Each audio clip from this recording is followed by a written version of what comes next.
ஆண்டவராக இயேசுவின் நாமத்தினாலே இந்த விடியலை தேடி நிகழ்ச்சிக்கு உங்களை வரவேற்கிறேன். இயேசுவே ஆண்டவர் என்பதை மையமாக கொண்டு சுவிசேஷத்தை நாம் கற்றுக்கொண்டு வருகிறோம். மத்தேயு 7வது அதிகாரத்தில் இருந்து நாம் இந்த காரியத்தை கற்றுக்கொண்டிருக்கிறோம். மத்தேயு 5வது அதிகாரத்தின் முதற்கொண்டு மலைப்பிரசங்கம் ஆரம்பிக்கிறது. இந்த 7வது அதிகாரம் ஏறக்குறைய ஒரு அழைப்பு அல்லது ஒரு ஆல்ட்ருகால் போன்று அங்கே சில காரியங்களை தேவன் சொல்லுகிறார். அதில் இரண்டு பல காரியங்கள் இருக்கும் பொழுது 2 வாசல் 2 கூட்டம், இதை குறித்து தியானித்தோம். இன்றைக்கு அதன் அடுத்த பகுதியாக 2 வகையான மரம் 2 வகையான கனிகள், அதை குறித்து நான் பார்க்க போகிறோம். மத்தேயு 7வது அதிகாரம் 17வது வசனம். அப்படியே நல்ல மரம் எல்லாம் நல்ல கனிகளை கொடுக்கும், கெட்ட மரமோ கெட்ட கனிகளை கொடுக்கும். நல்ல மரம் கெட்ட கனிகளை கொடுக்க மாட்டாது, கெட்ட மரம் நல்ல கனிகளை கொடுக்க மாட்டாது. நல்ல மரம் கெட்ட மரம், நல்ல கனி கெட்ட கனி, 2 வகையான மரங்கள் 2 வகையான கனிகள். கொஞ்சம் நம்ம முதல்ல இருந்து வருவோம். இயேசு பிரசங்கத்தை முடித்த பின்பு ஒரு ஆல்ட்ருகால் கொடுக்கிறாரு. இடுக்கமான வாசல் வழியாக பிரவேசிக்க விரும்புகிறாயா, விசாலமான வாசல் வழியாக பிரவேசிக்க விரும்புகிறாயா? இப்போ நிறைய பேர் ஃபாலோ பண்ணுறாங்க. திரளான ஜனங்களும் வராங்க, சிலரும் வராங்க. ஆனால் பார்த்தா 2 பேருமே கிறிஸ்தவங்களாகவே தெரியுது. ஒரு எக்ஸாம்பிளுக்காக சொல்கிறேன். 2 பேருமே பார்த்தா கையில் வேதத்தை வச்சுருக்கிறாங்க. 2 கூட்டமும் கையில் வேதத்தை வச்சுருக்கு. 2 கூட்டமும் பார்த்தீங்க அப்படின்னா கிறிஸ்தவ முறைமையின்படியே பார்த்தா 2 பேருக்குள்ள வித்தியாசத்தை கண்டுபிடிக்க முடியாத மாதிரியே இருக்குது. இப்போ டக்குன்னு ஆண்டவர் சொல்கிறாரு, என்னை நோக்கி கர்த்தாவே கர்த்தாவே என்று அவன் கூப்பிடுவான். ஆனால் அவன் சொன்னானே தவிர என் சித்தத்தின்படி அவன் செய்யலை, அதனால் அவன் கிறிஸ்தவன் இல்லை. சரி ஆண்டவர், உமக்கு இது தெரியும், ஏன்னா நீர் ஆல் நோயிங் காட், சர்வ ஞானி, இருதயத்தின் அந்தரங்களை அறிந்த தேவன். அதையும் தாண்டி ஒரு எண்ணம் தோன்றுவதற்கு முன்பதாகவே உமக்கு தெரியும், வரும் காலங்களையும் அறிகிற தேவன் நீர். அதனால் அவன் உள்ளுக்குள்ளே என்ன இருக்குன்னு உங்களுக்கு தெரிஞ்சிடுச்சு. இன்னொரு கூட்டம் வந்து ஊழியெல்லாம் பண்ணிச்சு. என்ன பண்ணிச்சு? தீர்க்க தரிசனம் சொன்னாங்க, அற்புதம் செஞ்சாங்க, இன்னும் சொல்ல போனால் கர்த்தாவே கர்த்தாவேன்னு அவரை கூப்பிட்டாங்க, டெலிவரன்ஸ் மினிஸ்ட்ரிலாம் பண்ணாங்க.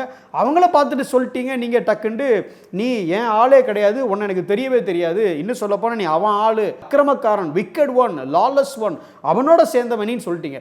உங்களுக்கு தெரியும், எங்களுக்கு எப்படி தெரியும்? நாங்கள் எப்படி கண்டுபிடிக்கிறது?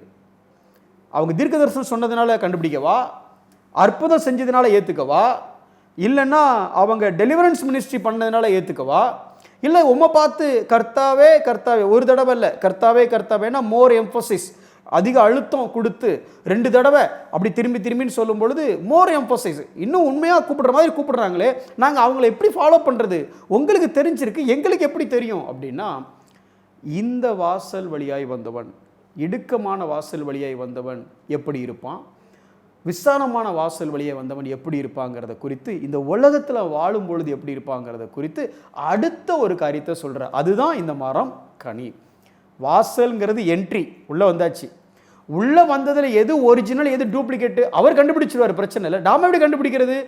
நமக்காக அவர் என்ன சொல்கிறாருன்னா, எப்படி கண்டுபிடிக்கலனா, நல்ல மரமா கெட்ட மரமா, இடுக்கமான வாசல் வழியாக வந்த மரமா, இன்னும் விசாலமான வாசல் வழியாக வந்த மரமா, நல்ல இன்னும் கர்த்தாவே கர்த்தாவேன்னு சொல்கிறவனா, இல்லை கர்த்தாவே கர்த்தாவேன்னு சொல்கிறது மாத்திரமல்ல சித்தத்தின்படி செய்கிறவனா? நீ எப்படி தெரிஞ்சுக்கலாம்? நான் எப்படி தெரிஞ்சுக்கலான்னா, கனியை பார்த்து தெரிஞ்சுக்கலாம். மரமானது அதனதன் கனியினாலே அறியப்படும். அப்போ இந்த வரக்கூடிய மரம் நல்ல மரமா கெட்ட மரமா? 2 மரம்தான், அதாவது 2 மனிதர்கள் தான். ஆனால் எப்படி கண்டுபிடிக்கலாம்? கனியை வச்சு நீ கண்டுபிடி. என்னென்ன கனிகள் இருக்குது?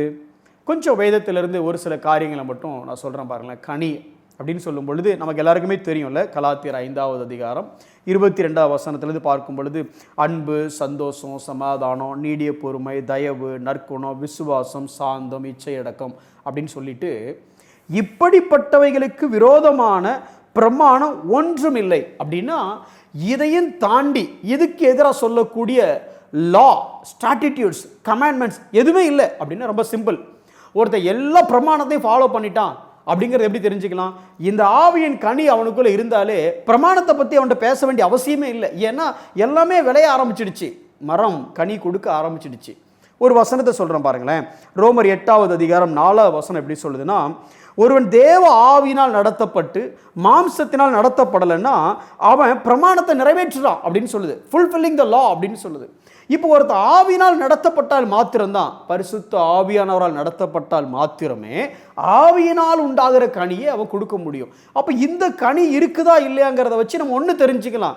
சார் விசாலமான வாசல் வழியாக வந்தாரா, இன்னும் இடுக்கமான வாசல் வழியாக வந்தாரா அப்படிங்கிறத, அந்த என்ட்ரன்ஸ் எந்த கேட்டை அவர் சூஸ் பண்ணாருங்கிறத, இன்னைக்கு விளைச்சல் எப்படி இருக்கு, கனி எப்படி இருக்குங்கிறத வச்சு தெரிஞ்சுக்கலாம். இது எதுக்கு நம்ம படிக்கிறோம்? நம்ம மரத்தில் இருக்கிற கனியை நம்ம கொஞ்சம் செக் பண்ணி பார்க்கணும். நல்ல கனி இருக்கா, இல்லை நாற்றம் பிடித்த கனி இருக்குதா?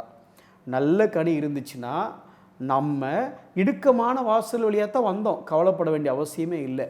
ஒருவேளை இந்த நல்ல கனிலாம் இல்லைன்னு வச்சுக்கிடுங்க, நம்மை நாமே சீர்தூக்கி பார்க்கணும். ஏன்னா ஒருவேளை நம்ம கிறிஸ்தவங்கள் நம்மளை சொல்லிக்கலாம், நாமளும் இயேசுவை ஆண்டவர்னு சொல்லலாம், நாமளும் அவரை மாதிரி ஏன் அவருக்காக ஊழியம் பண்ணுறவங்களா கூட இருக்கலாம்.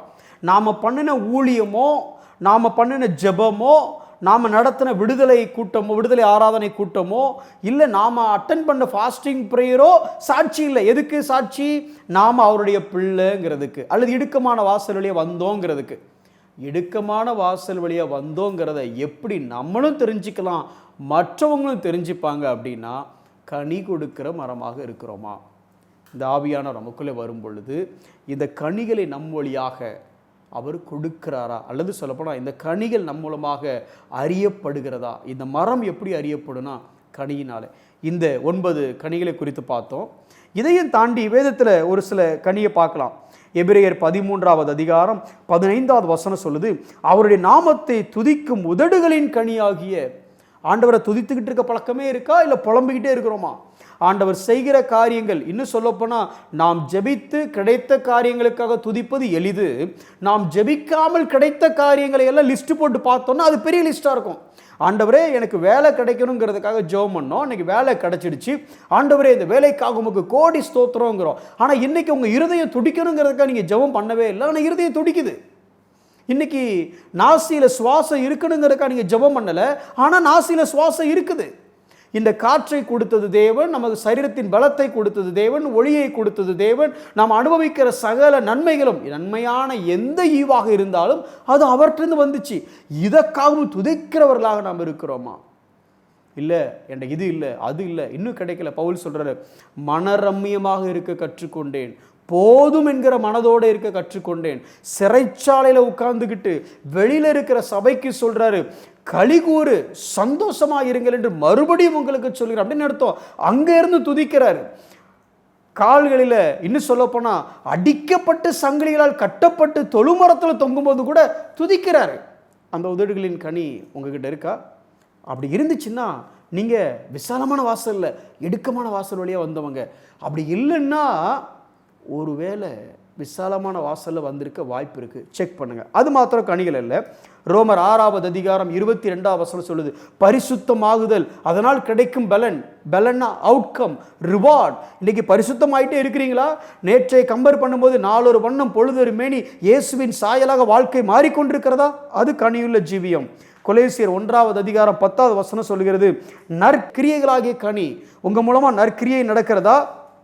கடைசியாக ரோமர் 1வது அதிகாரம் 13வது வசனம் பவுல் சொல்றாரு, இங்க எனக்கு சில ஃப்ரூட்ஸ் கிடைச்சிருச்சு, இன்னும் அங்க சில ஃப்ரூட்ஸ் கிடைக்கும். எது? ஆத்தும ஆதாயம் நடக்குதா உங்க மூலமா? இதெல்லாம் இருந்துச்சுன்னா நீங்க கனி கொடுக்கிற ஜீவியம். கனி கொடுக்கிற ஜீவியம் இருந்துச்சுன்னா நீங்க கர்த்தாவே கர்த்தாவேன்னு சொன்னது கரெக்டு. நீங்க கரெக்டாக தான் சொல்லிட்டு இருக்கீங்க. ஏன்னா நீங்க இடுக்கமான வாசல் வழியாக வந்தவர்கள். கனி கொடுக்கிற ஒரு வாழ்க்கை வாழ தேவன் கிருபை தர நாம் செபிப்போம். அன்புள்ள ஆண்டவரே, உமக்கு நன்றி செலுத்துகிறோம். இடுக்கமான வாசல் வழியாக பிரவேசித்த நாங்கள் எங்கள் கனியினால் அறியப்பட பரிசுத்த ஆவியானவரே, நீர் எங்களுக்கு பலன் தரும்படியாக நாங்கள் செபிக்கிறோம். மரமானது தன் கனியினால் அறியப்படும். நாங்கள் நல்ல மரமாக அறியப்பட எங்களுக்கு நீ உதவி செய்யும். அப்படி ஒருவேளை எங்கள் வாழ்க்கையில் நாங்கள் கனி கொடுக்கிற ஜீவியத்தில் வாழாதவர்களாக இருந்தால் ஆண்டவரே, நாங்கள் இன்று மனம் திரும்பவும், ஆண்டவரே எங்கள் வாழ்க்கை பாதையை மாற்றவும் கனி கொடுக்கவும் கிருபை செய்யும். இயேசுவின் நாமத்தில் பிதாவே, ஆமென்.